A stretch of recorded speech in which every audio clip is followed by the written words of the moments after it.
नारायणं नमस्कृत्य नरं चैव नरोत्तमं देवीं सरस्वतीं व्यासं पूजयमुदीरयतमुखं करोति वाचालं पङ्गुणभयतेगिरिं चित्कृपातमहं वन्दे परमानन्दमाधवं निगमकल्पतरुवर्गणितं फलमुष्पं घातं तुभ्यवसंयुतं भागवतं रसमालयो मूरो ऋषाभिभावकाः व्यासं वस्तनप्तारं सत्यकूटमकल्मषं परात्मनं वन्दे सुगतातन्तपोनिधिं ॐ व्यासाय विष्णुरूपाय व्यासरूपाय विष्णवे नमो वै ब्रह्मनिधये वासिष्ठाय नमो नमः ॐ श्रीपरमात्मने नमः ॐ नमो भगवते वासुदेवाय। दशम स्कंध अध्याय 32 प्रभु गोपांगना मानकर मनरे अहंकार आसीगला आम भाया सुंदरी कहीं नाई जहाँफल प्रभु आम प्रति आकृष्ट होकर आम जगह रही तेणु रासक्रीड़ा भर अंतर्धान है बहुत विकल चित्कार करने फल बुझीगले जे आम बर्तमान अहंकार मुक्त है तेणु प्रभु पलैले विकल होजे अहम कृष्ण मुझे कृष्ण अहम ब्रह्मश्री मुझे ब्रह्म पदार्थ मुझे कृष्ण ये प्रकार गोटे आचरण कले गीत विकल हो गोटे गीत बोलले प्रभु बर्तमान आविर्भाव हेले कौन होगा देखा आविर्भाव हाँ समादाय कालिंदिया निर्विश्य कुलीनम विभु विकसित कुंद मंदार सुरभ्यनील षडपदम ताहा समादाय कालिंद्या ताहा गोपीवान सहित प्रभु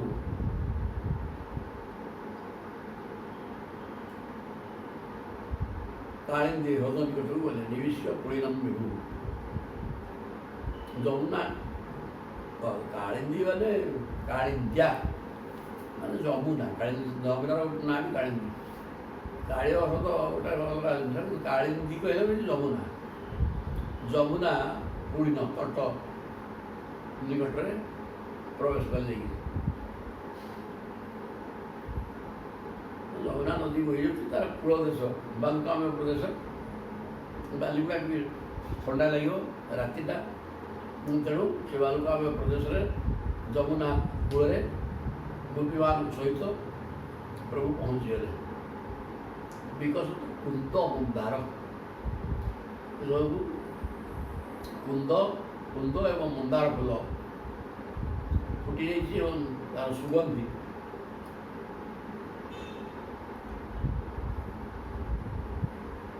सुगंध मंदार फूल सुगंध नहीं कुंद फूल सुगंध अच्छी सुगंध को बहन करी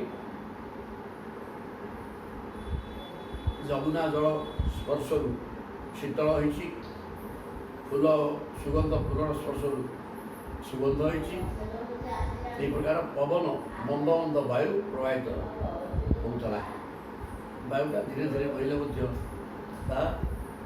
आनंददायक से प्रकार पवन हो भ्रमर मैंने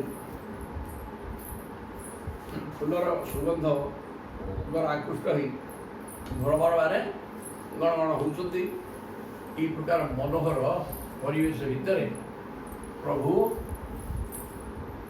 जमुना कूल गोपांगना मान सहित पहुँची जाती शरत चंद्रायुषु संदूह दोस्त दोषातम शिवम कृष्णाया हस्ततरला चित्त कोमलवालुकम शरत चंद्रायुषु संदूह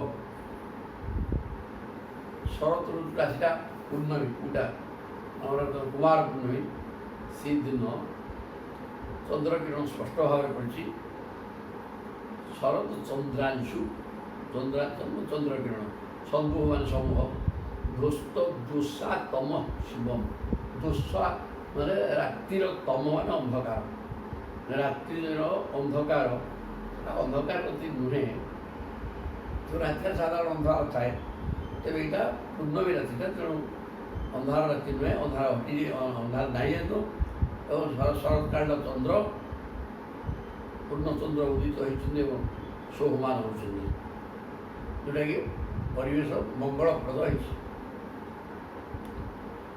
ଚନ୍ଦ୍ରକିରଣଟା ଦିନବେଳ ଭଳିଆ କୁମାର ପୂର୍ଣ୍ଣମୀ ଦିନ ଚନ୍ଦ୍ର ସ୍ପଷ୍ଟ ଭାବରେ ପଡ଼ିଥାନ୍ତି। ମେଘ ନିର୍ଭୁକ୍ତ ଆକାଶ, ମେଘ ରହିଲେ ଚନ୍ଦ୍ର ଭଲ କିରଣ ଦେବେନି, ମେଘ ନିର୍ଭୁକ୍ତ ଆକାଶ ଆଉ କୃଷ୍ଣାୟା ହସ୍ତ ତରଳା କୋମଳବାନ୍ତମ।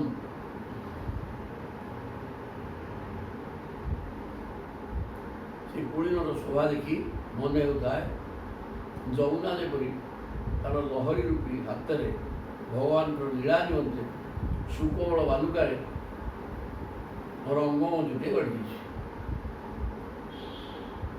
କୃଷ୍ଣାୟା, ଆଚ୍ଛା ଆଚ୍ଛା, କାଳନ୍ଦୀ, କଳା କହିଲେ ତ କୃଷ୍ଣ ଆସିଗଲେ, କୃଷ୍ଣାୟା କହିଲେ କାଳନ୍ଦୀ। এই କାଳନ୍ଦୀ ଜଳ ହସ୍ତ ତରଳା ଚିତ କୋମଳ ବାଲୁକମ୍। ଯମୁନା ଜଳ ତରଙ୍ଗାୟିତ ହୋଇକରି ସତେ ଯେମିତି ସେ ତରଙ୍ଗ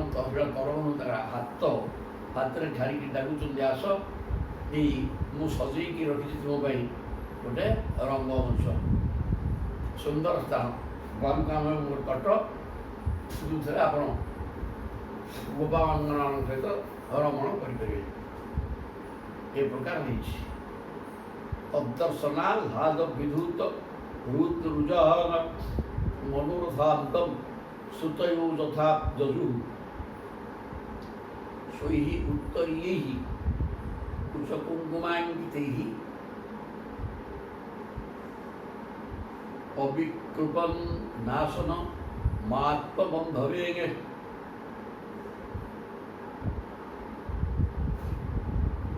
ତାପରେ ଏହି ପରିସ୍ଥିତି ଶ୍ରୀକୃଷ୍ଣଙ୍କର ଦର୍ଶନ ପାଇଁ ଗୋପୀମାନଙ୍କ ହୃଦୟରେ ଅଦର୍ଶନ ହ୍ଲାଦ ବିଧୂତ ହୃତରୁଜ, ପ୍ରଭୁ ଅନ୍ତର୍ଦ୍ଧାନ ହୋଇଯାଇଥିଲେ। ସେତେବେଳେ ସେମାନଙ୍କର ହୃଦୟ ବିରହ କାତରରେ ବ୍ୟଥିତ ଥିଲା, ବହୁତ ଅସନ୍ତୋଷ ଦ୍ୱାରା ପୀଡ଼ା ଅନୁଭବ କରୁଥିଲେ, ଦୁଃଖ ଅନୁଭବ କରୁଥିଲେ। ବର୍ତ୍ତମାନ ଯେତେବେଳେ ତତ୍ ଦର୍ଶନ, ପ୍ରଭୁ ଆସିକି ଦର୍ଶନ ଦେଇଦେଲେ, ଆହ୍ଲାଦ ଆନନ୍ଦିତ ହୋଇଗଲା ସମସ୍ତଙ୍କ ମନ। ତାଙ୍କର ହୃଦରୁଜ, ହୃଦୟରେ ଯେଉଁ ପୀଡ଼ା ଥିଲା, ଆଧିବା ମାନସିକ ଦୁଶ୍ଚିନ୍ତା, ସେ ସବୁ ଘଟିଗଲା। ପ୍ରଭୁ ତ ତାଙ୍କର ଗୋଟିଏ ଜିନିଷ, ତାଙ୍କର ଅନନ୍ୟ ଚିନ୍ତା, ସଂସାର ଫସାର କିଛି ନାହିଁ, ସଂସାର ସବୁ ଛାଡ଼ିକି ପଳେଇ ଆସିବୁ, କେବଳ ଭଗବାନଙ୍କ ସହିତ ସଙ୍ଗ। ତେଣୁ ସିଏ ପ୍ରଭୁ ଯେତେବେଳେ ପଳେଇଲେ ସେ ଦୁଃଖିତ ଥିଲେ, ପ୍ରଭୁ ପଳେଇ ଆସିବାରୁ ଆନନ୍ଦରେ ପରିପୂର୍ଣ୍ଣ ହେଇଗଲା। ତେଣୁ ଆଧିବ୍ୟାଧି ଦୂର ହେଇଗଲା। ବେଦ ଯେପରି ଆନନ୍ଦ ଲାଭ କରିପାରନ୍ତି ନାହିଁ, ସ୍ୱୈଃ ମନୋରଥାନ୍ତଂ ଶ୍ରୁତୟୋ ଯଥା ଯଜୁ। ବେଦମାନେ କର୍ମକାଣ୍ଡ, ବେଦରେ କର୍ମକାଣ୍ଡ ଅଛି, ସେ କର୍ମକାଣ୍ଡକୁ ବର୍ଣ୍ଣନା କରି ବେଦ ଯେମିତି ଖୁସି ହେଇପାରନ୍ତି ନାହିଁ, କିନ୍ତୁ ଜ୍ଞାନକାଣ୍ଡ ପ୍ରତିପାଦନ ଦ୍ୱାରା ଭଗବାନଙ୍କର ବର୍ଣ୍ଣନା କରି ପରମାନନ୍ଦ ଲାଭ କରନ୍ତି। ଗୋପୀମାନେ ମଧ୍ୟ ସେହିପରି ପୂର୍ଣ୍ଣ କାମ ହେଇଗଲେ। ସ୍ୱୈରୋତ୍ତରୀୟୈଃ,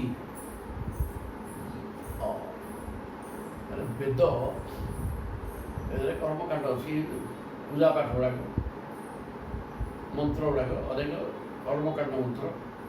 କର୍ମକାଣ୍ଡକୁ ବର୍ଣ୍ଣନା କରିକି ବେଦ ଆନନ୍ଦ କଣ, କର୍ମକାଣ୍ଡରେ କିଛି ଆନନ୍ଦ ପାଆନ୍ତି ନାହିଁ, କିନ୍ତୁ ଉପାସନା କାଣ୍ଡ ବା ଜ୍ଞାନକାଣ୍ଡ, କର୍ମକାଣ୍ଡ, ଉପାସନା କାଣ୍ଡ, ତିନିଟା ଜିନିଷ। ଯେମିତି କର୍ମ, ଜ୍ଞାନ, ଭକ୍ତି, ତିନିଟା ଭକ୍ତିଟା ହେଲା ଉପାସନା କାଣ୍ଡ। ବେଦ ବି ସେଇ ତିନି ଭାଗରେ ହେଇଛନ୍ତି। ତେଣୁ କର୍ମକାଣ୍ଡକୁ ବର୍ଣ୍ଣନା କରିକି ବେଦ ଆଦୌ ଖୁସି ହୁଅନ୍ତିନି। ଜ୍ଞାନକାଣ୍ଡକୁ ବର୍ଣ୍ଣନା କରିକି ଜ୍ଞାନମୟ ପ୍ରଭୁଙ୍କ କଥା ବର୍ଣ୍ଣନା କରିବା ଦ୍ୱାରା କୃତ୍ୟକୃତ୍ୟ ହେଇଯାନ୍ତି। ଗୋପୀମାନେ ସେମିତି ଭଗବାନଙ୍କୁ ପାଇକିରି ପୂର୍ଣ୍ଣ କାମ ହେଇଗଲେ। ସେମାନେ ନିଜର ବକ୍ଷ ତଳକୁ ଥିବା ଓଢ଼ଣୀ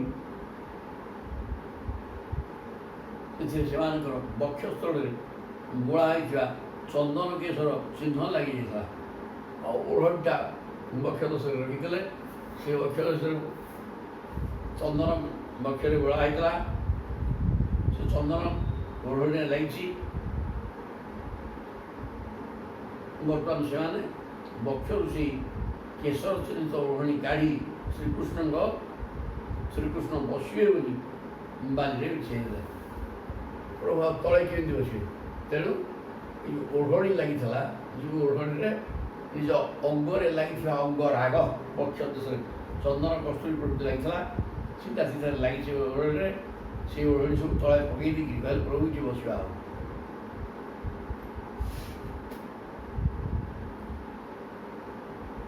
କର୍ମକାଣ୍ଡ ବେଦ କର୍ମକାଣ୍ଡକୁ ବର୍ଣ୍ଣନା କରି ଖୁସି ହୁଅନ୍ତିନି, ଜ୍ଞାନକାଣ୍ଡ ବର୍ଣ୍ଣନା ଦ୍ୱାରା ବେଦ ଆନନ୍ଦ ଅନୁଭବ କରନ୍ତି। ଠିକ୍ ସେମିତି ଏ ବ୍ରଜାଙ୍ଗନାମାନେ ପ୍ରଭୁଙ୍କ ଦର୍ଶନ କରିବା ପରେ ତାଙ୍କର ସମସ୍ତ ହୃଦୟ ଆଜି ଥିଲା ମାନସିକ ଅଶାନ୍ତି ସେଟା ସବୁ ଦୂର ହେଇଗଲା ଏବଂ ସେମାନେ ବକ୍ଷସ୍ଥଳରେ ଚନ୍ଦନ କୁଙ୍କୁମ ଇତ୍ୟାଦି ବିଲେପନ କରିଥିଲେ। ତାପରେ ଓଢ଼ଣୀ ପକାଇଥିଲେ। ସେ ଓଢ଼ଣୀ କାଢ଼ିକିରି ଉପନ୍ୟାସନ ଆତ୍ମବନ୍ଧନେ ବନ୍ଧବେ ନିଜର ବାନ୍ଧବ ପ୍ରିୟତମ ଭଗବାନ କୃଷ୍ଣ ବସିବା ପାଇଁ ସେ ଓଢ଼ଣୀ ସବୁ ପକାଇଦେଲେ ଅଲଙ୍କାରେ ଏଇଥିରେ ପ୍ରଭୁ ବସନ୍ତୁ। ତତ୍ରୁପବିଷ୍ଟ ଭଗବାନ ସୈଶ୍ୱର ଯୋଗେଶ୍ୱରାନ୍ତର ହୃଦେ କଳ୍ପିତାସନ ସକାଶ ଗୋପୀ ପରିଷଦ ଗତୁର୍ଚ୍ୟୁତ त्रैलोक्य लक्ष्मीक पदम बपुः ददर्श। तत्रोपविष्ट भगवान सह ईश्वर भगवान श्री भगवान प्रभु कृष्ण बर्तमान से रूपांगना मान पकई ओढ़णी देहरे बसीगले। योगेश्वरांतर हृदय कल्पितासन जो भगवान योगेश्वर मानकर हृदय भितर योगेश्वर मान निजर हृदय को आसन हृदय को आसन कल्पना करी हे प्रभु मो हृदय रूपक आसन आप विराजमान करंतु। तेणु जो प्रभु योगेश्वर मानकर हृदय रूपक आसन कल्पित आसन आसन कल्पना मानस पूजा मो हृदयटा हूँ आसन आप बसंत। तेणु हृदय को आसन रूपे कल्पना करी योगेश्वर मान प्रभु टिके बजाती से योगेश्वर भगवान बर्तमान गोपांगना मानकर पाल्टा लुगा है ओढ़णी करके पकई कांधे घोड़ी बक्षस्थल कुंकुम एवं चंदन लगी से लुगा पकई सी बसले सब भावर पाठ सकाश गोपी परिषद गतुर्चित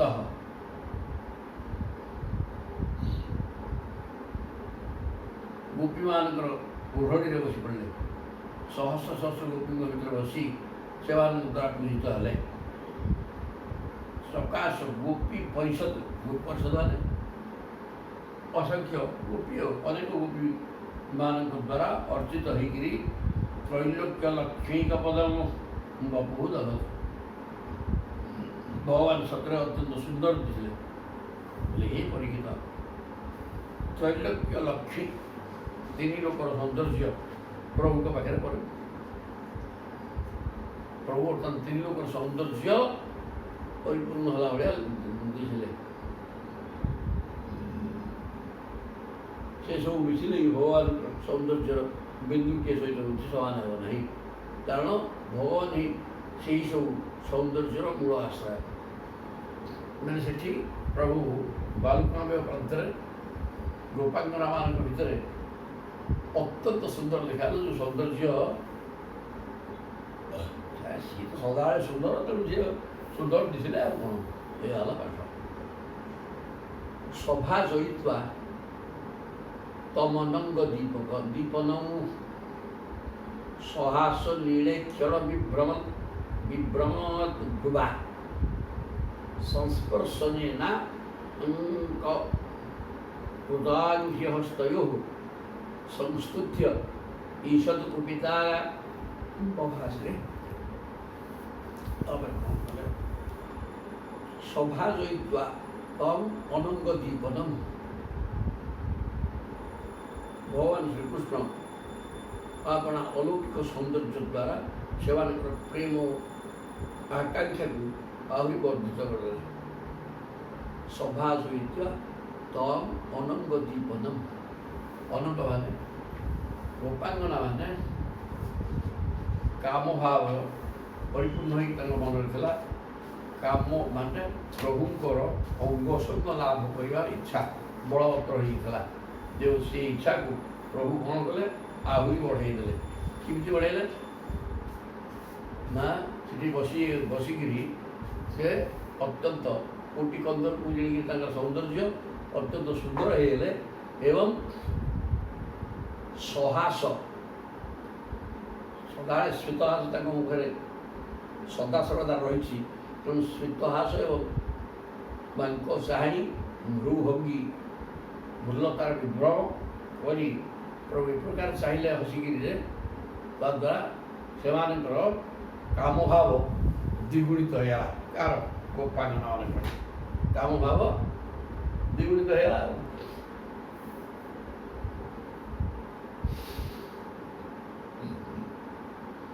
संस्पर्शनेनांक कृतांघ्रिहस्तयोः गोपीमान निजर मृदुभाष कटाक्ष चाणी वक्र भूलता द्वारा भगवान को सम्मान दिखाइले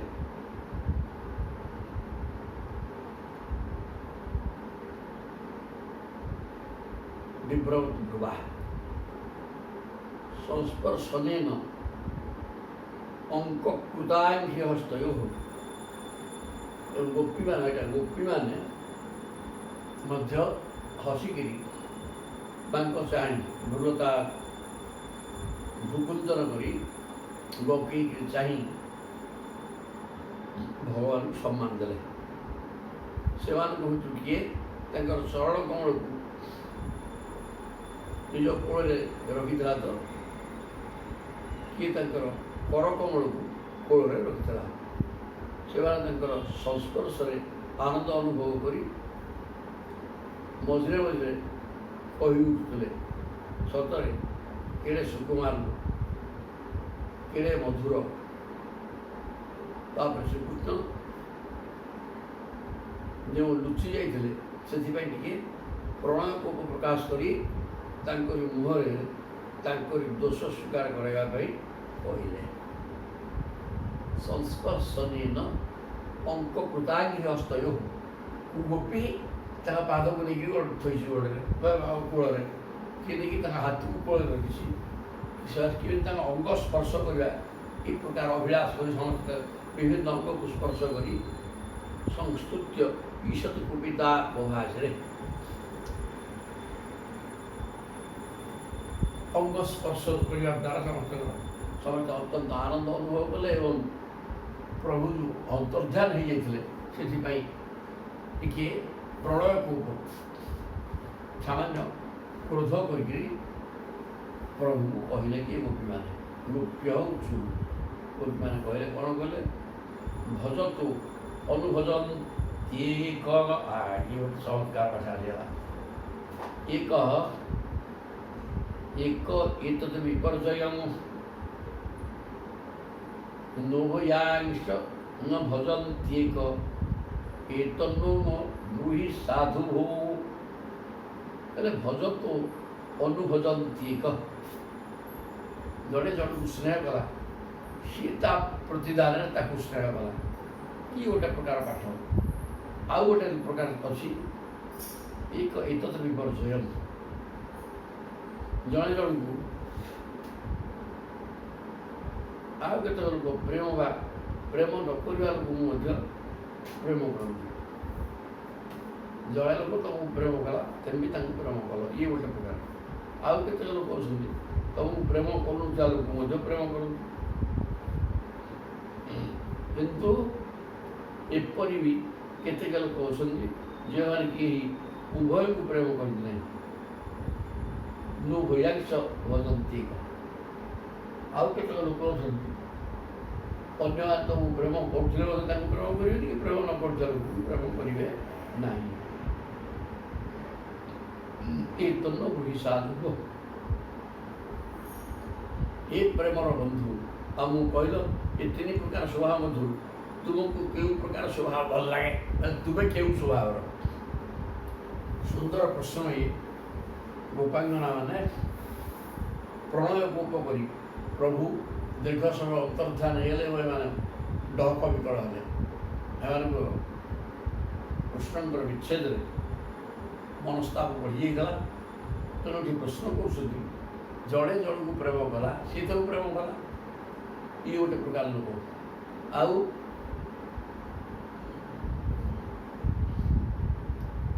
ଜଣେ ପ୍ରେମ କରୁନାହିଁ, ନ କରୁଥିଲେ ମଧ୍ୟ ତାକୁ ପ୍ରେମ କରିବା, ପ୍ରେମ ନ କରିବା ଲୋକ ମଧ୍ୟ ପ୍ରେମ କରନ୍ତି, ଇଏ ଆଉ ଗୋଟେ ପ୍ରକାର ଲୋକ। ଆଉ ଗୋଟେ ପ୍ରକାର ଲୋକ ପ୍ରେମ କରୁଥିବା ଲୋକକୁ ପ୍ରେମ କରନ୍ତିନି, କି ପ୍ରେମ କରୁନଥିବା ଲୋକକୁ ବି ପ୍ରେମ କରନ୍ତି ନାହିଁ। ଆଉ କରୁଥିବା ଲୋକକୁ ତ ପ୍ରେମ କରନ୍ତି, ଆଉ ପ୍ରେମ ନ କରୁଥିବା ଲୋକକୁ ବା କାହିଁକି ପ୍ରେମ କରିବେ ସିଏ? ଏ ତିନି ପ୍ରକାର ଲୋକ ଅଛନ୍ତି। ଆପଣ କେଉଁ ପ୍ରକାର ଆମକୁ ଟିକେ କହିଲେ?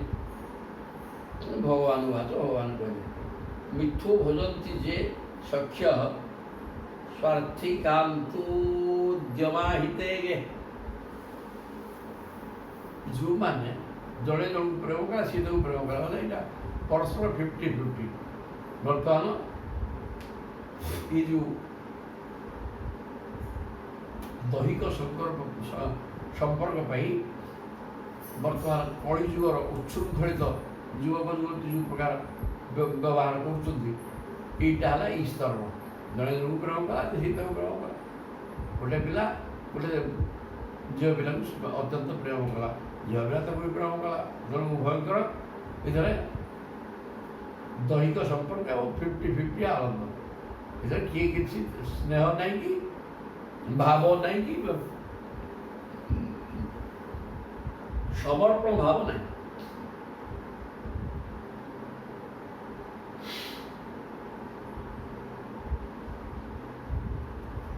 ଏଥିରେ କେବଳ ସ୍ୱାର୍ଥ ଦୈହିକ ସମ୍ପର୍କ ଉଭୟ, ଯେଉଁଟାକି ବର୍ତ୍ତମାନ ହେଉଛି। ଗୋଟେ ପୁଅଟେ ଗୋଟେ ଝିଅକୁ ସ୍ନେହ କଲା, ଝିଅ ପୁଅକୁ ସ୍ନେହ କଲା, ଏଇଟା ହେଲା। ଏଠାରେ ଆନ୍ତରିକତା କିଛି ନାହିଁ, କେବଳ ଦୈହିକ ସମ୍ପର୍କ, କେବଳ କ୍ଷଣିକ ସ୍ୱାର୍ଥ ଦୈହିକ ସମ୍ପର୍କ କରିବା, ଏଇଟା ହେଲା ପାଠ। ଏଥିରେ କିଛି ଆନ୍ତରିକତା ନେଇ କି କୋଉଟା କିଛି ନାହିଁ। ଏ ସମ୍ପର୍କ ସରିଗଲେ, ସ୍ୱାର୍ଥ ସରିଗଲେ, ଦେହହାଟରେ ଯିଏ କିଏ କାହାକୁ ପଚାରିବନି। ଆଗରୁ ସର୍ତ୍ତ ହେଇଥିଲା ଯେ ବିବାହ କରିବା, ଉଠିବା ସବୁ କିଛି ଭିତରେ, କିନ୍ତୁ ତାପରେ ସେଟା ଶେଷ। ତାହେଲେ କ୍ଷଣିକ ଦୈହିକ ସମ୍ପର୍କ ପାଇଁ ପରସ୍ପର ପ୍ରେମ କରନ୍ତି, ଇଏ ଗୋଟେ ପ୍ରକାର ଗଲା। ଇ କହ ତଦ୍ରୂପ ଆଉ କେତେକ ପ୍ରେମ କରୁନଥିବା ଲୋକକୁ ବି ପ୍ରେମ କରନ୍ତି। ପୁଅ ସମ୍ପୂର୍ଣ୍ଣ ବାଳୁକା ବାଡ଼ି, ମଦ ଖାଇକି ତା ବାଟରେ ବୁଲୁଛି, କଥା କହିଲେ ଶୁଣୁନି, କିନ୍ତୁ ବାପା ମା କ'ଣ କରିବେ? ତାକୁ ଜବରଦସ୍ତ ସ୍ନେହ କରିବେ, କାରଣ ପୁଅଟା ଆଉ ତାର ବାପା ମାଙ୍କ ପ୍ରତି କୌଣସି ସ୍ନେହ ଶ୍ରଦ୍ଧା ଭାବ କିଛି ନାହିଁ। ହେଲେ ବାପା ମା ଯିଏକି ତାକୁ ସ୍ନେହ କରନ୍ତି, କାହିଁକି ନା ନିଜର ରକ୍ତ ନିଜେ ସିଏ।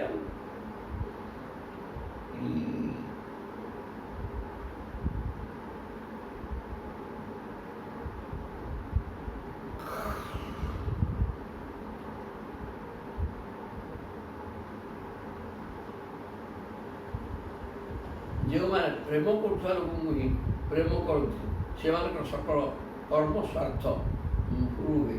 ସେମାନେ ହେଉଛନ୍ତି ଦିଆକୁ ଦିଆ, ଅଦିଆକୁ ଦିଆ। ସେମାନଙ୍କଠାରେ ସୌହାର୍ଦ୍ଦ୍ୟ ନଥାଏ, କି ଧର୍ମ ନଥାଏ। ସେମାନଙ୍କର ପ୍ରେମ କରିବାଟା କେବଳ ସ୍ୱାର୍ଥ ପ୍ରବୃତ୍ତ। ନ ତତ୍ର ସୌହୃଦମ୍, ସୁହୃଦ୍ଭାବ ନାହିଁ, କେବଳ ଭୋଗ ଲାଳସା ଦୈହିକ ସମ୍ପର୍କ ପାଇଁ ବିକଳ ହେଇକି ଥାନ୍ତି। ଆଉ ସେ ସରିଗଲା ପରେ ତାଙ୍କ ସୁହୃଦ ଭାବ କିଛି ନଥାଏ। ଧର୍ମ ସ୍ୱାର୍ଥାର୍ଥମ ତଦ୍ଧିନାନ୍ୟତା, ସେଠାରେ ସ୍ୱାର୍ଥ ସିଦ୍ଧି କେବଳ, ଧର୍ମ ନାହିଁ କି ସୁହୃଦ ଭାବ ନାହିଁ। ଉଲ୍ଟା ବର୍ତ୍ତମାନ କଳିଯୁଗରେ ପ୍ରେମ ହେଉଛି ଯବାନଙ୍କ ଭିତରେ। ଏଥିରେ କେବଳ ସ୍ୱାର୍ଥ ଦୈହିକ ସମ୍ପର୍କ, ଆଉ ନହେଲେ କି ସୁହୃଦ ଭାବ ନାହିଁ କି ଧର୍ମ ଭାବ ନାହିଁ। ଭଜନ୍ତି ଅଭଜତ ଯିଏ ହୋଇ କରୁଣା ପିତରୁ ଯଥା,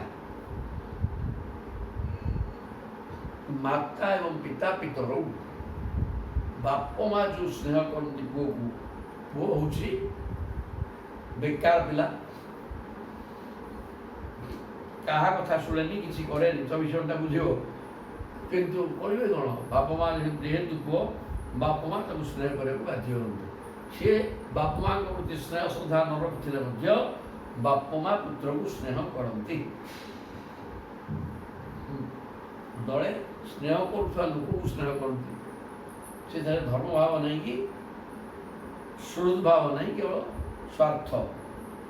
ଆଉ ଦଳେ ସ୍ନେହ ନ କରୁଥିବା ଲୋକକୁ ସ୍ନେହ କରନ୍ତି। ଯଥା ପୁଅ ଏବଂ ବାପ, ପୁଅ ସ୍ନେହ କରୁନି, ସେ ସ୍ନେହ କରିବାକୁ ବାଧ୍ୟ।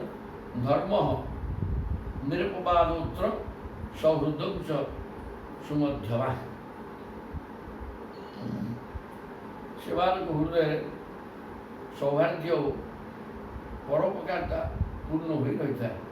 ଏବଂ ସତ କହିବାକୁ ଗଲେ ସେମାନଙ୍କ ବ୍ୟବହାରରେ ନିଷ୍କପଟ ସତ୍ୟ ଓ ପୂର୍ଣ୍ଣ ଧର୍ମ ମଧ୍ୟ ରହିଥାଏ। ଧର୍ମ ନିରପବାଦ ଅର୍ଥ,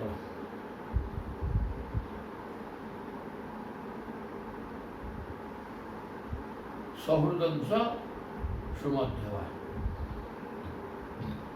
ବାପ ପୁଅ ସ୍ନେହ, ତା ଭିତରେ ଧର୍ମ ଅଛି, ସୁହୃଦ ଭାବ ବି ଅଛି।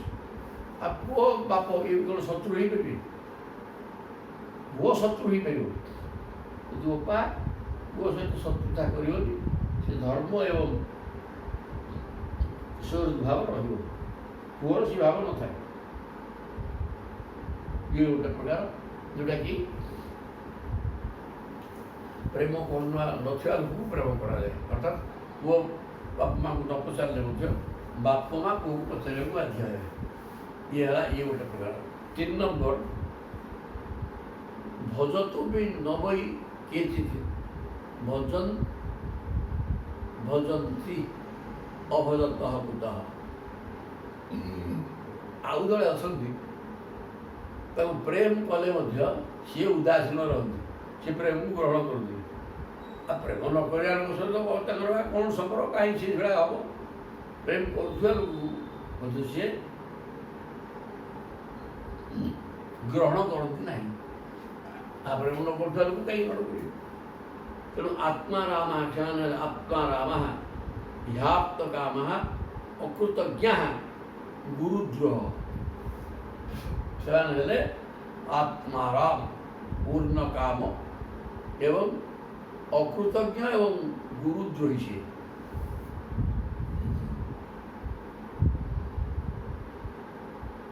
ଏକ ଲୋକ 4 ପ୍ରକାର, 4 ଭାଗ ବିଭକ୍ତ। ଗୋଟେ ହେଲେ ଆତ୍ମାରାମ, ଯେ ଆତ୍ମାରାମ ତାର ଅନ୍ୟ ସହିତ କିଛି ସମ୍ପର୍କ ନାହିଁ, ସେ କାହିଁ କାହାକୁ ସେ ତାକୁ ପ୍ରେମ କରିବ, ସେ କାହିଁ ପ୍ରେମ କରିବ।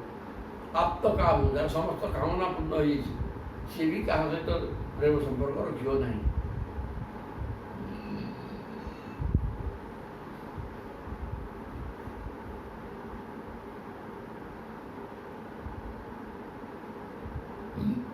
ପୂର୍ଣ୍ଣ କାମ ଆତ୍ମାରାମ ଗଲେ, ତାପରେ ଅକୃତଜ୍ଞ, ଯେ ପ୍ରକୃତରେ କୃତଜ୍ଞ, ଜଣେ ଜଣକୁ ଭଲ ପାଉଛି ସେ ତାକୁ ନିଶ୍ଚୟ ଭଲ ପାଇବ, କୃତଜ୍ଞତା ପ୍ରକାଶ କରିବା ପାଇଁ। କିନ୍ତୁ ଯିଏ ଅକୃତଜ୍ଞ, ସିଏ କାହିଁ ଶୁଣିବ, ସିଏ କ'ଣ କରୁଛୁ ମୋର କ'ଣ ଯାଉଥିବ।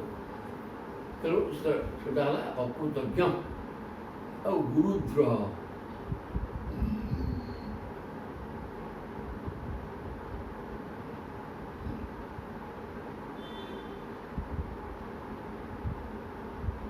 କାହାଠାରେ କୌଣସି ପ୍ରୟୋଜନ ନଥାଏ।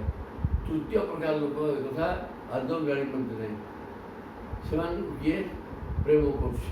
ଚତୁର୍ଥ ପ୍ରକାର ଲୋକ ଜାଣି ଶୁଣି ନିଜର ଗୁରୁତୁଲ୍ୟ ପରୋପକାର ଲୋକଙ୍କ ସଙ୍ଗେ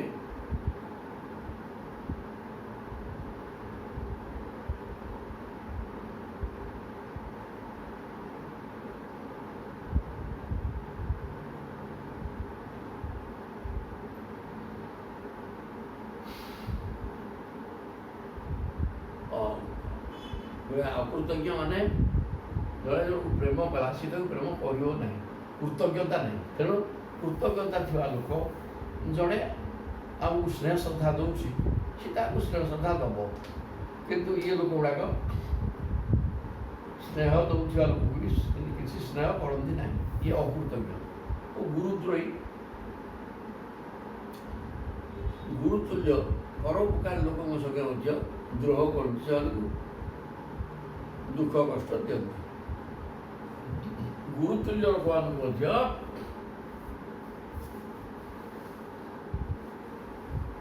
ଦୁଃଖ କଷ୍ଟ ଦିଅନ୍ତି, ଇଏ ଗୁରୁଦ୍ରୋହୀ।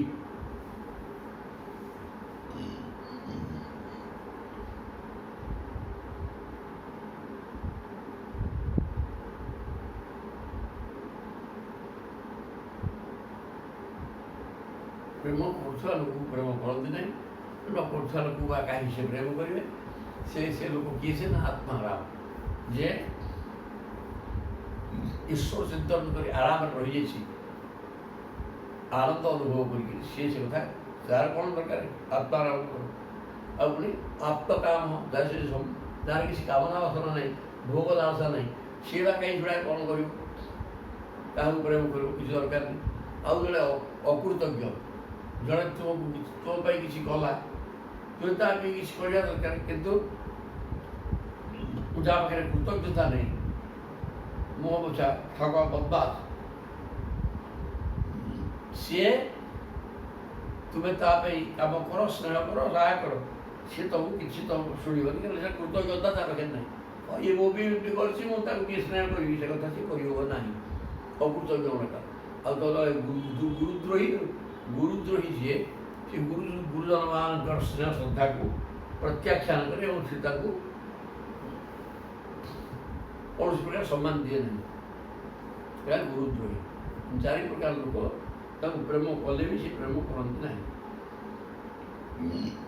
ତାପରେ କହୁଛନ୍ତି ନାହନ୍ତୁ ସଖ୍ୟ ଭଜତୁ ବି ଜନ୍ତୁ। ତିନି ପ୍ରକାର କଥା ଏଠି କୁହାଗଲା। ତାପରେ ପ୍ରଭୁ ସେମାନେ ପଚାରିଲେ, ଏଇଟା ଆପଣ କେଉଁ ପ୍ରକାର ଲୋକମାନେ ପଚାରି ସାରିଛନ୍ତି? ତେଣୁ ପ୍ରଭୁ କହିଲେ ନାହନ୍ତୁ ସଖ୍ୟ ଭଜତୁ ବି ଜନ୍ତୁନ୍ ଭଜାମି ଅମିଷାମି ଅନୁବୃତ୍ତି ବୃତ୍ତୟେ ଯଥା ଧନୁ ଲବ୍ଧ ଧନେ ବିନଶ୍ରେ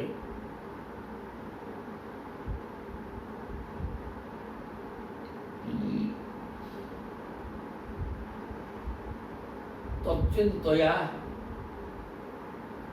ଅନ୍ୟନିବୃତ୍तो ନ ବେଦ। କହିଲେ ନାହନ୍ତୁ ସଖ୍ୟ ଭଜତୁ ବି ଜନ୍ତୁ, କିନ୍ତୁ ମୋତେ ଭଜନ କରୁଥିବା ଜୀବମାନଙ୍କୁ ଭଜାମି, ମୋତେ ଯିଏ ପ୍ରେମରେ ଡାକିଲା, ଭାବ ଭକ୍ତି ଶ୍ରଦ୍ଧାର ସହ ଡାକିଲା, ମୁଁ ତାକୁ ହିଁ ତା କଥା ମୁଁ ଶୁଣେ, ମୁଁ ଶୁଣିବାକୁ ବାଧ୍ୟ। ଅଭିଶାରୀ ଅନୁବୃତ୍ତି ବୃତ୍ତୟେ,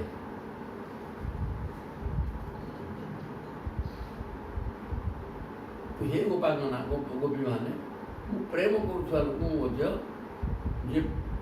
ଯେପରି ପ୍ରେମ କରିବା କଥା ସେପରି ପ୍ରେମ କରେ ନାହିଁ, କାରଣ ମୁଁ ଚାହେଁ ଯେ ସେମାନଙ୍କର ଚିତ୍ତବୃତ୍ତି ମୋ ଠାରେ ଆହୁରି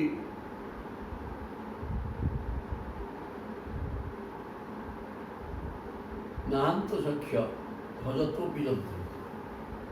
ମୋତେ ପ୍ରେମ କରୁଥିବା ଲୋକମାନଙ୍କୁ ମୁଁ ବି ସେତେ ପ୍ରେମ କରେନି।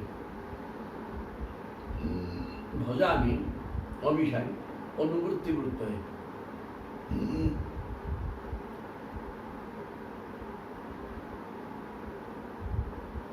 କାରଣ ମୁଁ ଚାହେଁ ଯେ ସେମାନଙ୍କର ଚିତ୍ତବୃତ୍ତି ମୋ ଠାରେ ଆହୁରି ଘନିଷ୍ଠ ହେଇଯାଉ, ନିରନ୍ତର ଲାଗି ରହୁ। କୌଣସି ନିତାନ୍ତ ଗରିବ ଲୋକକୁ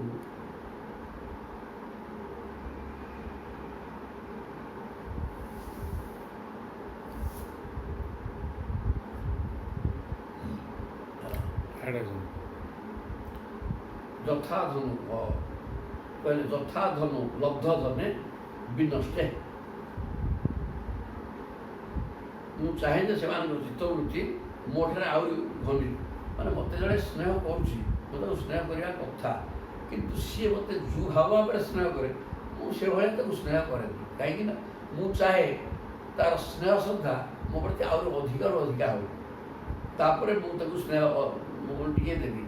ନହେଲେ ମୁଁ ସହଜରେ ଜଣେ ସ୍ନେହ ମୋତେ କଲେ ମଧ୍ୟ ମୁଁ ତାକୁ ଆପଣେଇ ନେଇଯିବି, ଏ କଥା ମୋ ପାଖରେ ସହଜରେ ହୁଏନି, ଟିକେ କଠିନ, ଟିକେ ବିଳମ୍ବରେ ହୁଏ। କାରଣ ମୁଁ ଚାହେଁ ସେମାନଙ୍କର ଚିତ୍ତବୃତ୍ତି ମୋ ଠାରେ ଆହୁରି ଘନିଷ୍ଠ ହେଇଯାଉ, ନିରନ୍ତର ମୋ ଚିନ୍ତାରେ ସେ ରହନ୍ତି। ନିତାନ୍ତ ଗରିବ ଲୋକ ଯଥା ଅଧନ, ଗୋଟେ ଧନ ଫଳ ନାହିଁ, କାରଣ ନିର୍ଧନଟା କିଛି ଧନ ପାଇଲା, ଯଦି ସେ ଧନ ନଷ୍ଟ ହେଇଯାଏ ସେ ଅତ୍ୟନ୍ତ ଦୁଃଖରେ ପଡ଼େ କି ନାହିଁ। ତେଣୁ ତଚ୍ଚିନ୍ତୟା ଅନ୍ୟ ନିଭୃତ ନ ବେଦ। ସେ ନଷ୍ଟ ହୋଇଥିବା ଧନ ସମ୍ପର୍କରେ ଏତେ ଚିନ୍ତାକୁଳ ହେଇଯାଏ ଯେ କିଛି ସବୁବେଳେ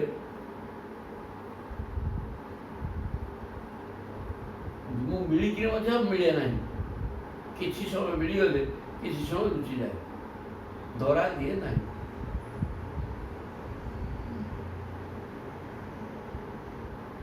କାରଣ ଚିନ୍ତୟା ଯଥା ଅଧନ ଲବ୍ଧ ଧନେ ବିନଷ୍ଟେ।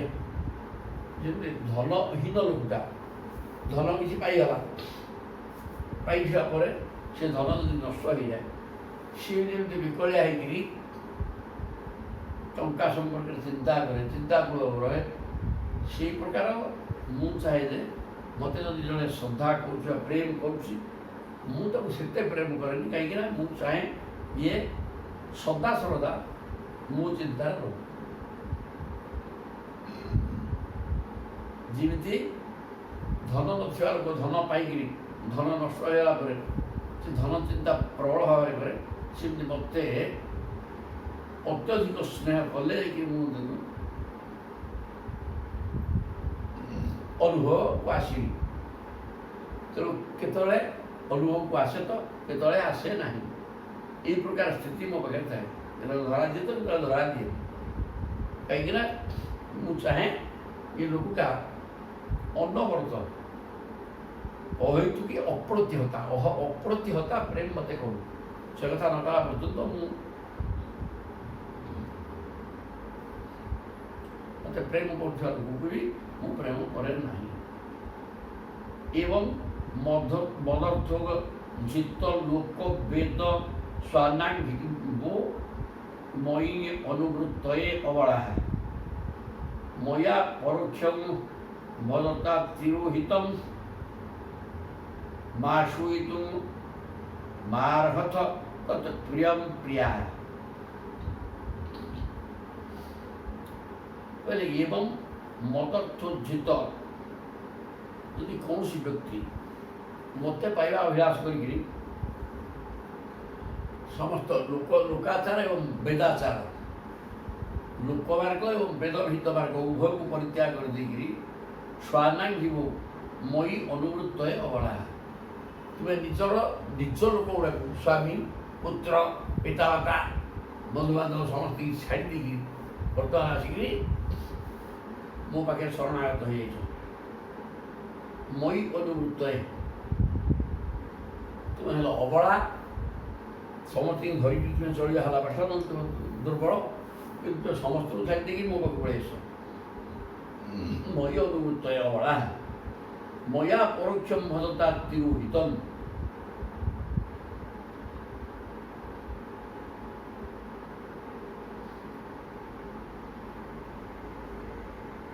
ମୋତେ ପାଇବାକୁ ତୁମର ସବୁ କିଛି ଛାଡ଼ି ଦେଇକି ଆସିଛ ଆତ୍ମୀୟ ସ୍ୱଜନ।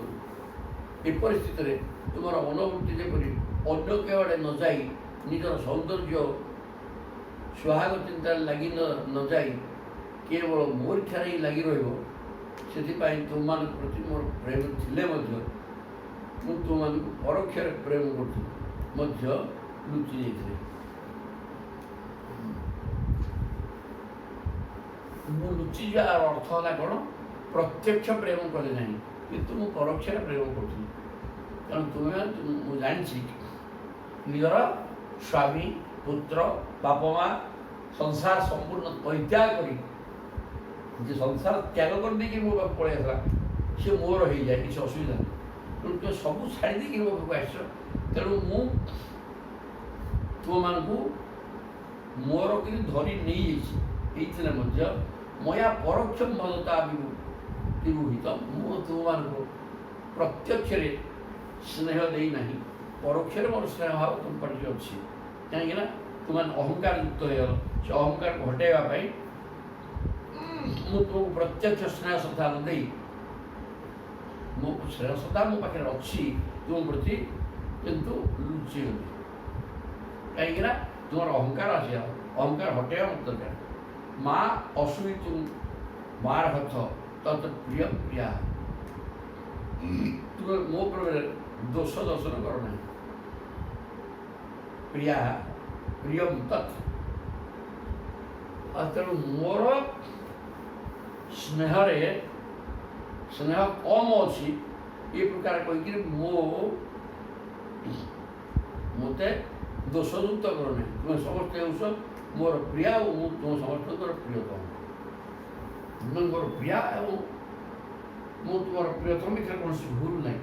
କିନ୍ତୁ ତୁମେ ଅହଙ୍କାର ଯୁକ୍ତ ହୋଇଯିବା ଫଳରେ ତୁମର ଅହଙ୍କାରକୁ ଦୂର କରିବା ପାଇଁ ମୁଁ ପ୍ରତ୍ୟକ୍ଷ ଭାବରେ ତୁମକୁ ସ୍ନେହ କଲି ନାହିଁ, ଅନ୍ତର୍ଧ୍ୟାନ ହେଇଗଲି, କିନ୍ତୁ ପରୋକ୍ଷ ଭାବରେ ମୁଁ ମଧ୍ୟ ତୁମ ପାଇଁ ଦରଦ ରହିଛି।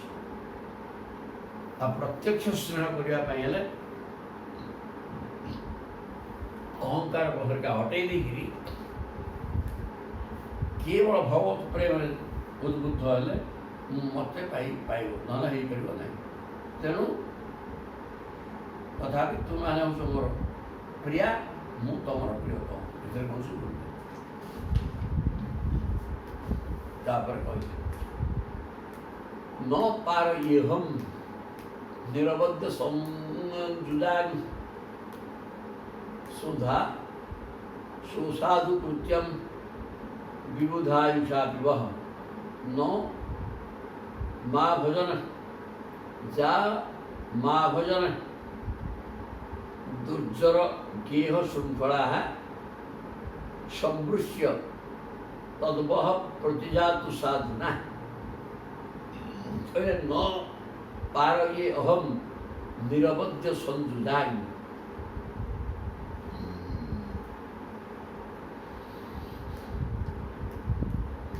হে মোর প্রিয়তমা গোপাঙ্গনা ମାନେ ତୁମେ ସବୁ ମୋରି ପାଇଁ ଘର ଦ୍ୱାର ସବୁ ଛାଡ଼ିକି ଆସିଛ ନା, ଘର ଦ୍ୱାର ପୁଅ ପତି ସୁସାଧୁ କୃତ୍ୟମ ବିବୁଧାୟୁଷା ବିଭା ନିରବଧ୍ୟ ସଞ୍ଜୁଜାନି ନ ପାରୟେ ଅହକୁ ନିରବଧ୍ୟ ସଞ୍ଜୁଜାନି। ତୁମେମାନେ ତୁମର ସମସ୍ତ ପ୍ରିୟ ବସ୍ତୁକୁ ସ୍ୱାମୀ ପୁତ୍ର ଘର ସଂସାର ଘର ଦ୍ୱାରା ସବୁ ଛାଡ଼ି ଦେଇକି ମୋ ପାଖକୁ ପଳେଇ ଆସିଛ, ଯାହାକି ବଡ଼ ବଡ଼ ଯୋଗୀ ଦତ୍ତି ମଧ୍ୟ ତୁଟାଇ ପାରନ୍ତି ନାହିଁ।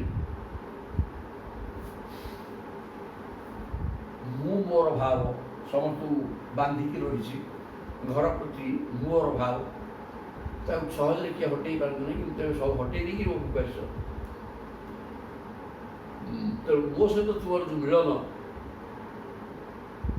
ଆତ୍ମିକ ସଂଯୋଗ, ଏହା ହେଉଛି ସର୍ବଥା ନିର୍ମଳ ଓ ନିର୍ଦ୍ଦୋଷ।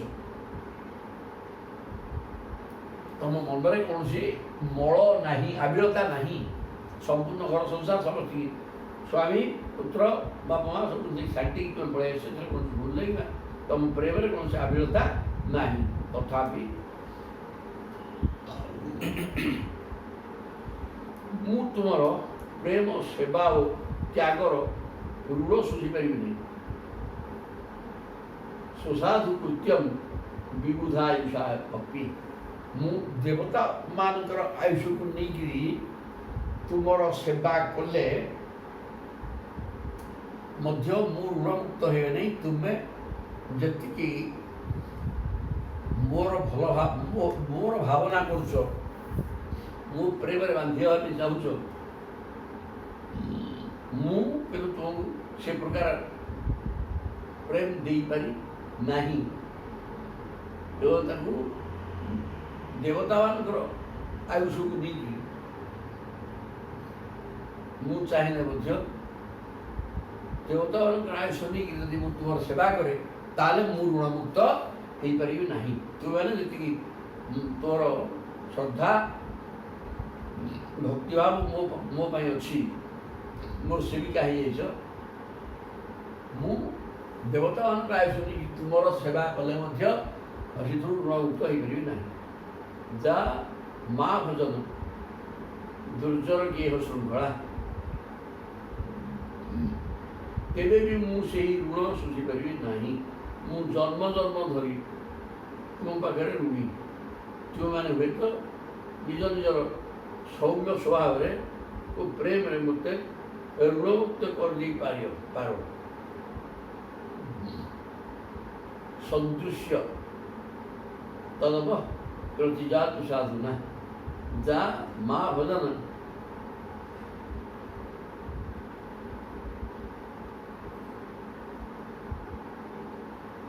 ଦୁର୍ଜର ଗେହ ଶୃଙ୍ଖଳା। ତୁମେ ଦୁଃଖରେ ତ୍ୟାଗ କରିବା ଯୋଗ୍ୟ ଏ ଘର ଜଞ୍ଜାଳକୁ ତ୍ୟାଗ କରିଦେଇକିରି ମୋତେ ଆସିକି ଭଜନ କରୁଛ। ତେଣୁ ଏଇଟା ଛୋଟିଆ କଥା ନୁହେଁ, ଯାହା ଯୋଗୀମାନଙ୍କ ପାଇଁ ମଧ୍ୟ ଦୁର୍ଲଭ। ତେଣୁ ମୁଁ ତୁମର ଦେବତାଙ୍କ ଆୟୁଷ ନେଇକି ତୁମର ସହିତ ସ୍ନେହ ଶ୍ରଦ୍ଧା କଲେ ତାହା ମୁଁ ଋଣମୁକ୍ତ ହେଇପାରିବି ନାହିଁ। ଏ କଥା ପ୍ରଭୁ କହିଲେ।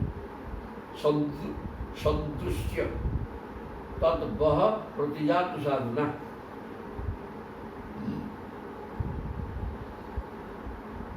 ତୁମେମାନେ ହୁଏତ ନିଜ ନିଜର ସୌମ୍ୟ ସ୍ୱଭାବ ଦ୍ୱାରା ପ୍ରେମରେ ମୋତେ ଋଣମୁକ୍ତ କରିଦେଇପାର, କିନ୍ତୁ ମୁଁ ତ ତୁମମାନଙ୍କ ପାଖରେ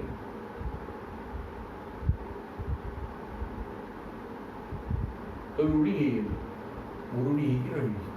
ଉଠାଉଠି କହୁଛନ୍ତି ତୁମେ ଘର ଦ୍ୱାର ନିଜର ସ୍ୱାମୀ ପୁତ୍ର ସବୁକୁ ଛାଡ଼ିଦେଇ ଅନନ୍ୟ ଚିନ୍ତା, କୌଣସି ଚିନ୍ତା ନାହିଁ, ଏକମାତ୍ର ମୋର ଅଙ୍ଗସଙ୍ଗ କରିବା ଲକ୍ଷ୍ୟ ନେଇ ତୁମେମାନେ ଏଠିକି ଆସିଯାଇଛ। ତେଣୁ ତୁମମାନଙ୍କ ପାଖରେ ମୁଁ ଋଣୀ। ମୁଁ ଦେବତାମାନଙ୍କ ଆୟୁଷ ନେଇକିରି ତୁମମାନଙ୍କର ପ୍ରେମକୁ ସ୍ୱୀକାର କରି ତୁମମାନଙ୍କ ସହିତ ରହିଲେ ମଧ୍ୟ ମୁଁ ଋଣମୁକ୍ତ ହେଇପାରିବି ନାହିଁ। ତୁମେ ତୁମ ଉଦାର ହୃଦୟରେ ମୋତେ ଋଣମୁକ୍ତ କରିଦେଇପାର, ସେ ଅଲଗା କଥା, କିନ୍ତୁ ମୁଁ ଋଣମୁକ୍ତ ହେଇପାରିବି ନାହିଁ କଥା ମୁଁ କହୁଛି। ସୁନ୍ଦର କଥା ଏଠି ପ୍ରଭୁ କହିଲେ। ଇତି ଶ୍ରୀମଦ୍ ଭାଗବତେ ମହାପୁରାଣେ ପାରମହଂସ୍ୟାଂ ସହିତାୟାଂ ଦଶମ ସ୍କନ୍ଧେ ପୂର୍ବାର୍ଦ୍ଧେ ରାସକ୍ରୀଡ଼ାୟାଂ ଗୋପୀ ସାନ୍ତ୍ୱନଂ ନାମ ଦ୍ୱାତ୍ରିଂଶ ଅଧ୍ୟାୟ। ଗୋପୀମାନଙ୍କୁ ଏ ପ୍ରକାର ସାନ୍ତ୍ୱନା ଦେଲେ। ତାପରେ କହୁଛନ୍ତି 33 ଅଧ୍ୟାୟ ମହାରାସ। ରାସ ହେଲା ସରିବ। ଏଇଟା ସେ ସୁଖଦେବ କହିଲେ ଇଥମ୍ ଭଗବତୁ ଗୁପ୍ୟ ଶ୍ରୁତ୍ୱା ବାଚ ସୁପେଶଳା ଜହୁଃ ବିରହଜଂ ତାପମ୍ ତଦଙ୍ଗୁ ପତିତାଶିଷଃ। ମାନେ ପ୍ରତ୍ୟକ୍ଷ ଭାବରେ ପ୍ରଭୁ କହିଲେ ମୁଁ ଋଣୀ। ତୁମମାନଙ୍କର ଯେଉଁ ଭାବରେ ମୋତେ ସ୍ନେହ ଶ୍ରଦ୍ଧା ଦେଉଛ, ପ୍ରେମ କରୁଛ, ମୁଁ ସେ ପ୍ରକାର ପ୍ରେମ କରିପାରୁ ନାହିଁ। କିନ୍ତୁ ଏତିକି କଥା, ତୁମମାନେ ସଦାସର୍ବଦା ମୋ ଚିନ୍ତାରେ ରହ। ସେଥିପାଇଁ ମୁଁ ଅନ୍ତରରେ ମୋ ସ୍ନେହ ଶ୍ରଦ୍ଧା ଥିଲେ ମଧ୍ୟ ତା ବାହାରକୁ ପ୍ରକାଶ କରିନାହିଁ। କାହିଁକି ନା ତୁମେ ସଦାସର୍ବଦା ଅପ୍ରତିହତା ପ୍ରୀତି, ଯେଉଁ ପ୍ରୀତି ଇଲେ ଅଛି ଆଉ ଟୁକୁ ନେଇ ପୁଣି ଆଉ ଟୁକୁ ଆସିବ, ଏ ପ୍ରକାର ନୁହଁ। ସ୍ଥିର ଭାବରେ ପ୍ରୀତି ତୁମେ କରୁଛ। କରିବା ପାଇଁ ମୁଁ ଅନ୍ତରରେ ପ୍ରେମ ଥିଲେ ମଧ୍ୟ ବାହାରକୁ ତାହା ପ୍ରକାଶ ନ କରି ଅନ୍ତର୍ଧ୍ୟାନ ହେଇଯାଇଥିଲେ। ଏ କଥା କହିଲେ ପ୍ରଭୁ ଏ ପ୍ରକାର ଗୋପୀମାନେ ଏ କଥା ସବୁ ଶୁଣିଦେଲା ପରେ ପ୍ରଭୁଙ୍କ ବିରହ ଜନିତ ସମସ୍ତ ଦୁଃଖ ତାଙ୍କର ହଟିଗଲା। ତଦଙ୍କୁ ପତିତା ଆଶିଷ ପ୍ରାଣପତିଙ୍କର ଅଙ୍ଗସଙ୍ଗ ପାଇ ସେମାନେ ପୂର୍ଣ୍ଣ କାମ ହେଇଗଲେ। ତତ୍ରା ଆରଭତ ଗୋବିନ୍ଦ ରାସ କ୍ରୀଡ଼ା ମନୁପ୍ରତି ସ୍ତ୍ରୀରତ୍ନି ଅନ୍ବିତ ପ୍ରୀତି ଅନ୍ୟନ୍ୟା ବଦ୍ଧ ବାହୁରି। এই প্রকার আলোচনা করা পরে প্রভু কণ কলে তত্র আরভত গোবিন্দ গোবিন্দ আরম্ভ কলে রাস ক্রীড়া অনুপ্রতি। সেটা রাস ক্রীড়াকে আরম্ভ করেদেলে অনুগামিনী ନିଜର ବ୍ରଜାଙ୍ଗନା ପ୍ରିୟତମା ବ୍ରଜାଙ୍ଗନାମାନଙ୍କ ସହିତ ସ୍ତ୍ରୀରତ୍ନି ଅନ୍ବିତ ପ୍ରୀତି ଏସବୁ ସ୍ତ୍ରୀ ରତ୍ନ ଥିଲେ ଏବଂ ସେମାନେ ପ୍ରେମରେ ପ୍ରଭୁଙ୍କୁ ପତି ରୂପରେ ପାଇବା ପାଇଁ ଇଚ୍ଛା କରି ତାଙ୍କ ଅଙ୍ଗସମ ପାଇବା ଲାଭ କରିବା ଇଚ୍ଛା କରି ଆସିକି ରାତିରେ ମଧ୍ୟ ପହଞ୍ଚି ଯାଇଥିଲେ। ଅନନ୍ୟ ଆବଦ୍ଧ ଭାବି ପରସ୍ପର ହାତ ଧରାଧରି ନୂତନ ରାସ କ୍ରୀଡ଼ା ଆରମ୍ଭ କଲେ।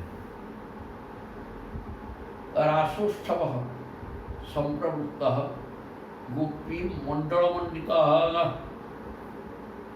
ଗୋପୀ ମଣ୍ଡଳ ଗୋପାଙ୍ଗନା ସବୁ ମଣ୍ଡଳ ମଣ୍ଡଳାକାରରେ ରହି ଗୋପୀମାନେ ମଣ୍ଡଳାକାରରେ ରହିଗଲେ। ସମ୍ପ୍ରବୃତ୍ତ ରାସୋତ୍ସବ যোগেশ্বরের কৃষ্ণেন তাসাং মধ্যে দ্বয়োর্দ্বয়। কৃষ্ণ মধ্যে যেতে হাত ধরাধরি গোপীমান রহিলে কৃষ্ণ ଦି ଗୋପୀ ମଝିରେ ଯେତେ ଗୋପୀ ଥିଲେ ଦୁଇ ଗୋପୀ ମଝିରେ ଗୋଟିଏ କୃଷ୍ଣ, ଦୁଇ ଗୋପୀରେ ଗୋଟିଏ କୃଷ୍ଣ, ଦୁଇ ଗୋପୀ ମଝିରେ ଗୋଟିଏ କୃଷ୍ଣ, ଏହି ପ୍ରକାର ଅବସ୍ଥାରେ ପ୍ରଭୁ ମଧ୍ୟ ରହିଲେ। ଅର୍ଥାତ୍ ଗୋଟିଏ ଗୋପୀ ପାଇଁ ଗୋଟିଏ କୃଷ୍ଣ এই প্রকার ହେଇକିରି ରାସକ୍ରୀଡ଼ା ଆରମ୍ଭ ହେଇଗଲା। ପ୍ରବିଷ୍ଟେନ ଗୃହୀତାନାଂ କଣ୍ଠେ ସୁନିକଟଂ ସ୍ତ୍ରିୟଃ।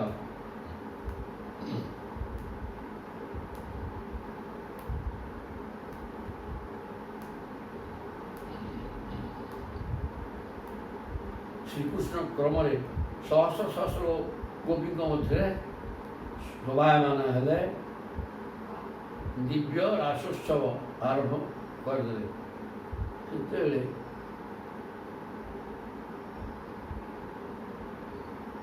ଆକାଶରେ ଶତଶତ ବିମାନର ଭିଡ଼ ଲାଗିଗଲା। ସେଥିରେ ଦେବତାମାନେ ନିଜ ନିଜର ପତ୍ନୀଙ୍କ ସହିତ ଆସିଥିଲେ। ଆଉ ସେଇ ରାସକ୍ରୀଡ଼ାକୁ ଦେଖିବା ପାଇଁ ସମସ୍ତେ ଆସିକି ପାଇଗଲେ।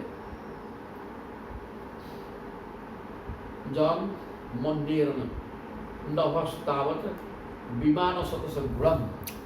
ଏ ରାସକ୍ରୀଡ଼ା ଦେଖିବା ପାଇଁ ଦେବାଙ୍ଗନା ମାନେ ଦେବତାମାନଙ୍କ ସହିତ ଦେବାଙ୍ଗନା ମାନେ ରଥରେ ବସି ଆକାଶ ମାର୍ଗ ଆକାଶରେ ସମସ୍ତେ ଆକାଶରେ ରହି ଏ ରାସକ୍ରୀଡ଼ାକୁ ଅନୁଭବ କଲେ।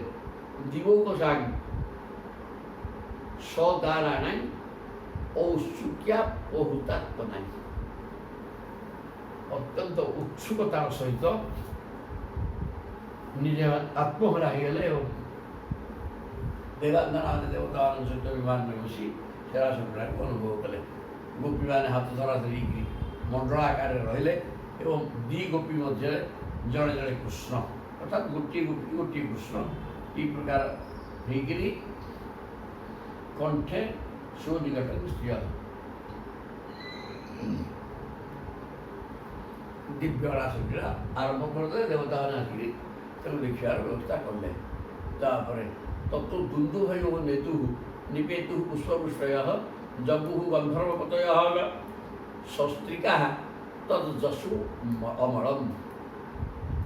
ତାପରେ ଦୁନ୍ଦୁଭି ବାଦ୍ୟ ବାଜିଲା, ପୁଷ୍ପବୃଷ୍ଟି ହେଲା। ଦେବତାମାନେ ଆକାଶକୁ ପୁଷ୍ପବୃଷ୍ଟି କଲେ। ଦୁନ୍ଦୁଭି ବାଦ୍ୟ ବାଜିଲା, जगु गंधर्व प्रतिभा गंधर्व माने गीत बोलले एवं शस्त्रिका तद्जसु अमरन देवता माने निज पत्री मान सहित निर्मल प्रभु निर्मल जसु गान करे बलयानां नुपुराणां किंकिणीनां च दूषितां सप्रियाणां अभूत शब्द तुमुलो रासमंडले बलय बड़ा लगी नुपुर पाजरे नुपुर किंकिणी नांच दूषिता अंडा सुता भितर भी झुण झुण होकर लगी पाजरे झुण झुण बड़ा खड़खड़ होची सब लगे सप्रियाणां अभूत शब्द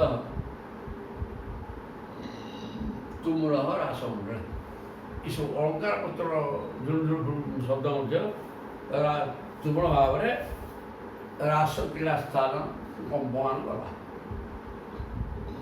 तत्राति सुशुभे ताभि भगवान देवकीसुत मध्ये मणिनां हयिमानां महाबरकतो यथा उपांगना माने तत्राति सुशुभे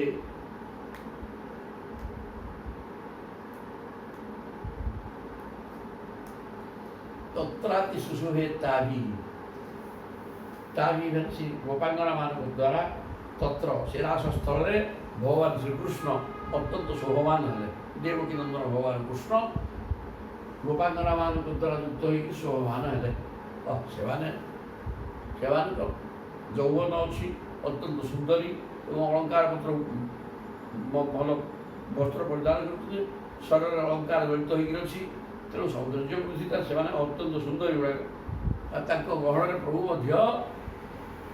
रही रास क्रीड़ा स्थल को अत्यंत मनमुग्धकर करदे मध्य मणिनां हयिमानां सुनार हार भितर गोटे लकेट मध्य मणि थिला भाया महाबरकत यथा मरकत मणि रही जी शोभान हम सेमती शोभा पाइला क्रीड़ास्थल पाद न्यासी भुज विधुति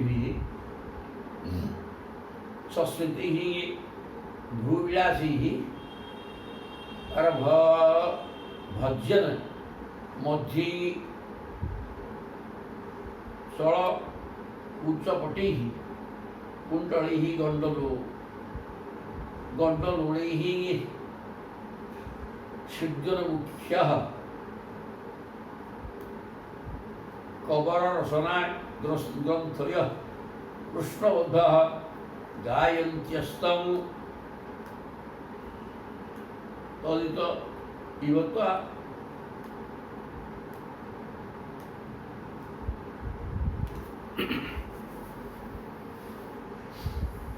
मेघचक्रे विरेजु कहले पाद न्यासी भुज विधुति प्रत्येक देवता दुर्दहीनाद गले पुष्पवृष्टि गले गंधर्व मान गीत बोलुँच तेज एमाने से बाद्यर ताले ताले पाद पकईकि नाटक करने आरंभ करदे भुज विधुति हाथ हाथ गोड़ को चढ़ई नृत्या संस्कृति भूविलासी बांक चाणी स्मित हास एवं बाद्यर ताले ताले गीत एवं बाद्यर ताले ताले नृत्य ये सब चलला और भर्जन मध्य ही चलकुचपटी जो मुख्य देश रे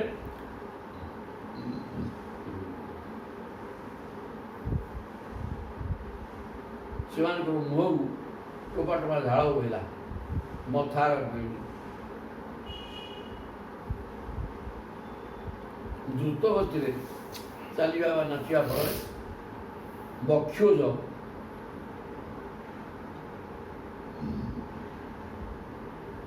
बक्षोज दोलायमान होता जोटा कि प्रेमिक अत्यंत आह्लादकर एवं बक्ष देश लुगा भी खसी जाता ଏବଂ ପୁଚ୍ଛ ଦୋଳାୟମାନ ହେଉଥିଲା। ଏ ପ୍ରକାର ଅବସ୍ଥାରେ ବାଦ୍ୟର ତାଳେ ତାଳେ ଏମାନେ ନାଟକ କରିବା ଆରମ୍ଭ କରିଦେଇଥିଲେ। ମధ్ୟ ଚଳତ କୁଚ ପଟେଇ କୁଣ୍ଡଳୀ ଗଣ୍ଡ ଏବଂ ଚଳଚଞ୍ଚଳ ଶରୀର ହେଉଥିବା ଫଳରେ କାର୍ଯ୍ୟରେ ଲାଗିଥିବା କୁଣ୍ଡଳ ଗଣ୍ଡ ଦେଶରେ ଦୋହଲୁଥିଲା, ତାହା ମଧ୍ୟ ଶୋଭା ବଢ଼ୁଥିଲା। ସ୍ୱୀଡେନ ମୁଖ୍ୟ କବର ରସନା ଗ୍ରନ୍ଥୟ କୃଷ୍ଣବଦ୍ଧ। ନାଟକ କରିବା ଫଳରେ କବର ଖୋସା ସବୁ ଖସି ପଡ଼ିଥିଲା, ତାହା ସରିଗଲା, ଖୋସା ଖସିଗଲା ଏବଂ ଅଣ୍ଟାରୁ ବସ୍ତ୍ର ମଧ୍ୟ ହୁଗୁଳି ସାରିଲାଣି। ନାଚି ନାଚି ଗୀତ ଗାଇକିରି ପ୍ରଭୁଙ୍କ ସହିତ ନାଟକ କଲେ। ତାଙ୍କର ବେଣୀ ଖୋସା ହୁଗୁଳି ଯାଇଥିଲା, ଅଣ୍ଟାର କୌଣସି ଗଣ୍ଠି ଫିଟି ଯାଇଥିଲା ମଧ୍ୟ। ଲୁଗାପଟା ଶରୀରରେ ଗୋଟେ ଥିଲା, କାହାର କ'ଣ ନାହିଁ, ଏ ପ୍ରକାର ସବୁ ସ୍ଥିତିରେ ଭଗବାନଙ୍କ ସହିତ ବାଦ୍ୟର ତାଳେ ତାଳେ ନାଟକ କରିବାକୁ ଲାଗିଗଲେ। ହେଲେ ଏହି ପରିଚିତଜି ସେହି ଦୃଶ୍ୟ ଦେଖି ମନେ ହେଉଥାଏ କୃଷ୍ଣ ରୂପୀ କଳା ମେଘମଣ୍ଡଳରେ ବହୁ ଗୋପୀ ରୂପୀ ବିଜୁଳି ଖେଳୁଛି। ଗାୟନ୍ତ୍ୟସ୍ତମ୍ ତଡ଼ିତ ଇବତା ମେଘ ଚକ୍ରେ ବିରେଜୁ। କ'ଣ ହେଇଛି କି? ମଣ୍ଡଳାକାରରେ ରହିଛନ୍ତି ଗୋଟିଏ ଗୋପୀ ଗୋଟିଏ କୃଷ୍ଣ, ଦୁଇ ଗୋପୀ ଭିତରେ ଗୋଟିଏ କୃଷ୍ଣ ବୋଲି କୁହାଗଲା। ତାହେଲେ ଗୋଟିଏ ଗୋପୀ ଗୋଟିଏ କୃଷ୍ଣ ରହି ମଣ୍ଡଳାକାରରେ ରହିଛନ୍ତି ଏବଂ ଦେବତାମାନେ ବାଦ୍ୟ ବଜାଉଛନ୍ତି, ପୁଷ୍ପବୃଷ୍ଟି କରୁଛନ୍ତି, ଅଧୁରାମାନେ ଗୀତ ବୋଲୁଛନ୍ତି। ଗୀତର ତାଳେ ତାଳେ ଏମାନେ ନାଟକ କରୁଛନ୍ତି, ନୃତ୍ୟରତ ରହିଛନ୍ତି। ତେଣୁ କୃଷ୍ଣ ହେଲେ କଳା ମେଘ ସହିତ ବିଜୁଳି ଯେମିତି ଶୋଭମାନ ହୁଏ, ଏମାନେ ସେହି ପ୍ରକାର ଅପୂର୍ବ ଶୋଭା ଜରାସଞ୍ଚଳରେ ହେଇଛି। ସେମାନେ ନାଟକ କରିବା ଭିତରେ ତାଙ୍କର ଖୋସା ଖସିଗଲାଣି, ବକ୍ଷ ଦେଶରୁ ବସ୍ତ୍ର ବି ଖସି ଯାଇଛି, କାହାର ଅଣ୍ଟାର ଖୋସା ବି ଖସି ସାରିଲାଣି, ମାନେ ସବୁ ଅର୍ଦ୍ଧ ନଗ୍ନ। ସେଥିପାଇଁ ନଜର ନାହିଁ। ନାଟରେ ଏ ପ୍ରକାର ମତ୍ତ ପାଗଳ ହେଇଯାଇଛନ୍ତି ଯେ ବସ୍ତ୍ର ଖସିଗଲେ ମଧ୍ୟ ତାକୁ ଜଣାପଡ଼ୁନି। ଆକାରରେ କୁଣ୍ଡଳ ଯୋଜନୀୟମାନ ହେଉଛି, ସ୍ମିତହାସ ବାଙ୍କ ଚାହାଣୀ ଏ ପ୍ରକାର ଅତ୍ୟନ୍ତ ମନୋହର ହେଇକିରି କୃଷ୍ଣଙ୍କ ସହିତ ନୃତ୍ୟରତ ରହିଲେ। ରାସସ୍ଥଳୀ ପ୍ରକମ୍ପମାନ ହେଲା। ଏଇଟା ହେଇଛି, ତାପରେ ଦେଖିବା।